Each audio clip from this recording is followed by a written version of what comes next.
Friends, today we are introducing a new topic that is chain rule. That means partial differential equation or partial differentiation will be used for composite functions. There are two types of composite functions here. Number one, when u is function of x and y. U is function of x and y, and x and y are functions of t. That means u is equal to fxy, x is equal to phi t, and y is equal to psi t. That means x is function of t, y is function of t, u is function of x and y. Therefore, u is function of again finally t.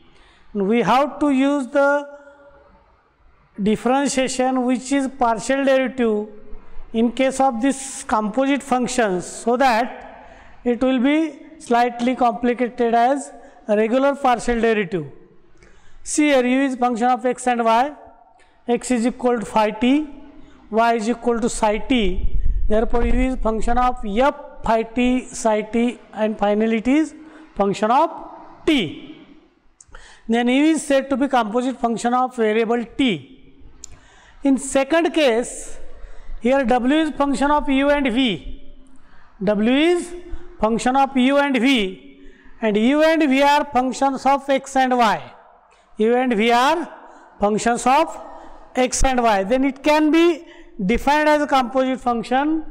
U is if w is equal to function of u and v are functions of x and y. Therefore, w is equal to f of u v.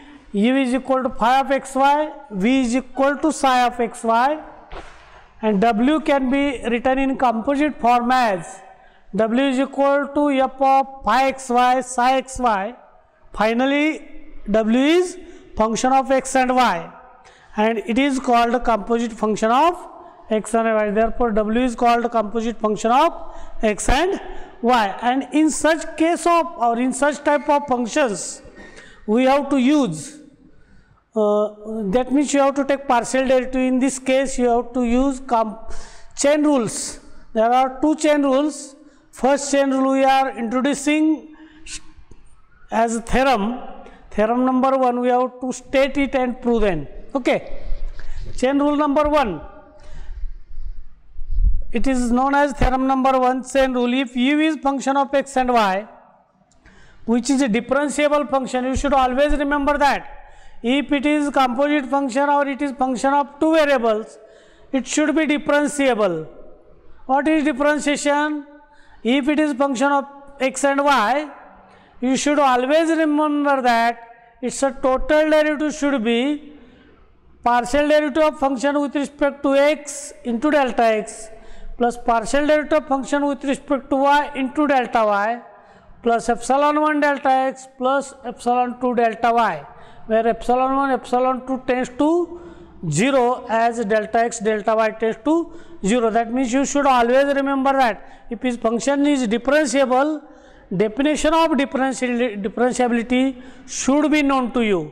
Otherwise, it is not possible to find chain rule or prove it. Okay, f is function of x and y, which is differentiable function of x and y, and x is function of t, that is x is equal to phi t, y is also function of t, therefore y is equal to psi t, are differentiable functions of t. Then composite function u is equal to f of phi t comma psi t is a differentiable function of t, and its a total derivative, just we have seen explained before, its a total derivative is with respect to t is du by dt is equal to dou by u by dou by x dx by dt plus dou by u by dou by y dy by dt. You should always remember that it is partial derivative because u is function of x and y. You have to take partial derivative of u with respect to x first, then dx by dt plus partial derivative of u with respect to y and du by dy by dt. Okay, it is y is there, you should always remember. It should be y. Okay, dy by dt. Now we are proving it. Let delta x prove x is equal to phi t, y is equal to psi t. Here there will be increments in delta, the increments in x and y. That means small increments, small changes with respect to t as well as x and y. Therefore, delta x and delta y be changes in x and y when corresponding change in t, that is delta t. Therefore, delta t is change in t, delta x is change in x, delta y is change in y. These are related parts where t having changed delta t, t tends to delta, or there is change in t, there will be delta t, then there will be automatically change in x and y, that is delta x and delta y. As just we have seen that as we are defining change in x, as x is function of t, therefore there will be change in t also, therefore delta x is equal to phi of, it is already known to you, x is equal to phi t. As delta x changes, t is also changes, therefore delta x is equal to phi of t plus delta t minus phi of t, delta y is equal to psi of t plus delta t minus psi t, and u is function of x and y, which is already differentiable function. Then we can express delta u as delta u is equal to, that means total derivative of u according to definition of differentiability. According to definition of differentiability, try to understand, you should remember this one.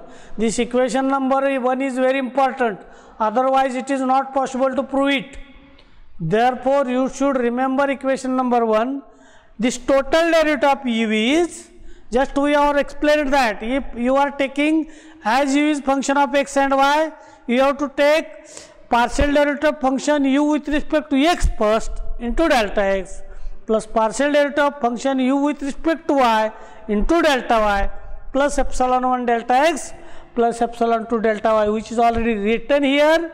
Delta u, that is total derivative of u, is partial derivative of u with respect to x into delta x, partial derivative of u with respect to y into delta y, plus epsilon 1 delta x plus epsilon 2 delta y. This epsilon 1 and epsilon 2 are functions such that while you are written the total derivative of total function df is there, df is equal to da by f by da by x into h. We can write is a into h plus b into k plus h into phi of hk plus k into psi of hk.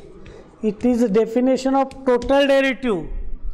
Here a is partial derivative function f with respect to x, h is small increment which is written here, which will be delta x, b is partial derivative function f with respect to y, k is small increment, that is k, that is delta y, h is delta x, k is delta y, epsilon 1 is phi of hk, epsilon 2 is psi of hk, where phi and psi tends to 0 as hk tends to 0 0. Just we have already seen that this is definition of total derivative. As it is definition of total derivative of function f, same definition is written here, but function is changed, notation is changed. Here is only u. U is function of x and y, therefore partial derivative of u with respect to x into delta x plus partial derivative of u with respect to y into delta y, epsilon 1 delta x plus epsilon 2 delta y, where epsilon 1 is as like phi hk, epsilon 2 is as like psi of hk. This epsilon 1, epsilon 2 tends to 0 as delta x, delta y tends to 0 0. You should always remember that, very important concept. Otherwise, as we are not knowing the definition of differentiability, it is not possible to prove this concept. Therefore, using this equation number 1 as total derivative of function u with respect to x and y. Okay. Now equation 1 can be splitted. There will be small simplification. Here is delta x, here is delta x. Delta x is taken to be common. Delta x is taken to be common. Therefore, delta u by delta x plus epsilon 1 into delta x. Delta u by delta y plus epsilon 2 into delta y, because delta x is common in both terms, delta y is common in another both terms. Okay, that means equation will be simplified by this way. Now I am going to divide this equation by delta t. Dividing by delta t, what will happen? Delta u by delta t is equal to delta u by delta x plus epsilon 1 into delta x by delta t plus delta u by delta y plus epsilon into delta y by delta t, that is capital delta x, delta u, delta t. Here in this case you should always remember that phi of t and psi of t both are functions of x and y. Phi of t and psi of t are phi and psi are functions of t, and you should always remember that as function is differentiable, it should be continuous. Therefore, phi t and psi t are continuous functions at point t, and as it is continuous, which are differentiable also, therefore we are taking limit as delta x tends to 0, delta y tends to 0, as delta x and delta y tends to 0, delta t also tends to 0, because x and y are functions of t. X and y are functions of t, and delta x, delta y tends to 0, delta t also automatically 0. And as delta x, delta y tends to 0, we should always explain it that the epsilon 1, epsilon t tends to 0 as delta x, delta y tends to 0, 0. According to that, delta x tends to 0, delta y tends to 0, delta t tends to 0. Therefore, epsilon 1 tends to 0, epsilon 2 tends to 0, and I am going to divide this delta x by delta t and taking limit as delta t tends to 0. This is dx by dt. Limit as delta t tends to 0, delta y by delta t, which is equal to dy by dt. Putting these two values in above equation, therefore this, and taking limit as delta t tends to 0. Here what will happen? Limit as delta t tends to 0 of delta u by delta t, which is equal to limit, just to, I am not writing here, but try to understand, you should remember that. What will happen here? Limit as delta t tends to 0, delta u by delta x plus epsilon 1, and this will limit as delta t tends to 0, delta x by delta t. Try to understand, this part will be converted to dx by dt, this part is converted to dy by dt, and after taking this limit, this total derivative of u with respect to t will be converted to delta u by delta x into dx by dt plus delta u by delta y into dy by dt. That is your first chain rule. This problem or this theory will be asked for 5 marks. This theory will be asked for 5 marks in annual exam or even semester exam. Otherwise, there will be small problem which is very simple. Here in this case, in chain rule number 2, here slightly complicated, because here functions are, w is function of u and v, and u and v are also functions of x and y.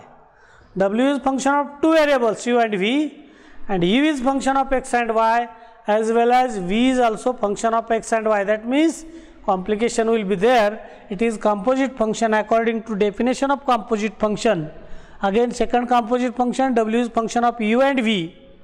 U and v are functions of x and y. V is also function of x and y. Therefore, it is function of two variable. U is also function of two variable. V is also function of two variable. That means w is total function of two variables x and y. In above case, u is function of t only. Here w is function of x and y. That means it is function of two variables. In this case, chain rule will be different. Okay. It is function of u and v, which is differentiable function of u and v. U is differentiable function of x and y. V is also differentiable function of x and y. Are differentiable functions of x and y, then composite function, the w of this phi xy psi xy, it is function of x and y, which is also differentiable, and w by x, that means partial derivative of w with respect to x is partial derivative of w with respect to u with respect to x, w with respect to v, and v with respect to x. That means this is partial derivative of w with respect to x only, single variable. You have to ignore another variable y. Similarly, in this case, while you are taking its a partial derivative with respect to y, you should ignore x. It is only function of y. Dabba w by dabba u by dabba y, plus dabba w by dabba v, dabba v by dabba y. Two chain rules will be there. Two chain rule will be there. Start. Regular routine pattern according to definition of differentiability. According to definition of differentiability, u is differentiable function of x and y. Therefore, you can write total derivative of u is delta u is equal to phi of x plus delta x, y plus delta y minus phi of xy, which can be written as, according to definition of differentiability, partial derivative of u with respect to x into delta x plus partial derivative of u with respect to y into delta y plus epsilon 1 delta x plus epsilon 2 delta y. Again here you should remember that epsilon 1 tends to 0, epsilon 2 tends to 0, as delta x delta y tends to 0 0. Equation number 1. Again we are taking total derivative of v, that is definition of differentiability, psi of x plus delta x, y plus delta y minus psi of xy is equal to v with respect to x, that is partial derivative v with respect to x into delta x plus partial derivative of v with respect to y into delta y plus epsilon 3 delta x plus epsilon 4 delta y. Here also epsilon 3, epsilon 4 tends to 0, as delta x delta y tends to 0 0. Okay. Now we are writing total derivative of w, that is delta w, which is f of u plus delta u comma v plus delta v minus f of u v, which is partial derivative of w with respect to u into delta u plus partial derivative of w with respect to v into delta v plus epsilon phi delta u plus epsilon 6 delta v. Try to understand here total, here function is delta u, epsilon phi, epsilon 6. These are tending towards 0, as delta u delta v tends to 0, and delta u delta v tends to 0, as delta x delta y tends to 0 0. We should mention it. This is equation number 3. Equation number 1, equation number 2, equation number 3, which is mentioned above. Epsilon 1, epsilon 2, epsilon 3 and epsilon 4 tending towards 0, as delta x delta y tends to 0 0, and epsilon 6 and epsilon 5 and epsilon 6 tends to 0, as delta u and delta v tends to 0 0. There is connectivity, as delta x delta y tends to 0 0, then automatically epsilon 1, epsilon 2, epsilon 3 and epsilon 4, these 4 terms will be directly 0. Therefore, these terms are directly 0 here. We are using that afterwards, that rule. Now using equation 1 and 2, this equation 1 and 2, that means try to understand, we are replacing the terms. We are replacing the terms. Try to understand delta u and delta v. As we are taking delta u as common, try to understand, dabba w by dabba u, delta u is here, delta u is here, therefore dabba w by dabba u plus epsilon phi, delta u is taking common, dabba w by dabba v plus epsilon 6, delta v is taking common. Okay, you should replace this delta u and delta v by equation 1 and 2. See here, equation number 1, what is equation number 1? Equation number 1 is delta u. We have to shift this term, total term, in place of delta u. Value of the delta u will be replaced or will be shifted by equation 1. Therefore, dabba u by dabba x, delta x plus dabba u by dabba y, delta y plus epsilon 1 delta x plus epsilon 2 delta y. Similarly, delta v will be replaced from equation 2, dabba u by dabba x, delta x plus dabba u by dabba y, delta y plus epsilon 3 delta x, epsilon 4 delta y. Okay. Try to understand here. Dabba w by dabba x, dabba w by dabba u by dabba x. Here in this case, while you are taking product of these terms, dabba w by dabba u into dabba u by dabba x into delta x plus dabba w by dabba v by dabba x into delta x. In both cases delta x is common. Similarly, dabba w by dabba u by dabba y, there will be delta y. Dabba w by dabba v by dabba y into delta y, this is also delta y. We are collecting the like terms, coefficient of like terms, and remaining coefficients are taken different. Therefore, using dabba w by dabba u by dabba x, that means terms of x taken together, terms of y taken together, delta x is common, delta y is also common. Therefore, dabba w by dabba u by dabba x plus dabba w by dabba v by dabba x, there are terms of x only, into delta x plus dabba w by dabba u by dabba y plus dabba w by dabba v by dabba y into delta y. Remaining terms, there are, how many terms are there? Product terms will be number of terms.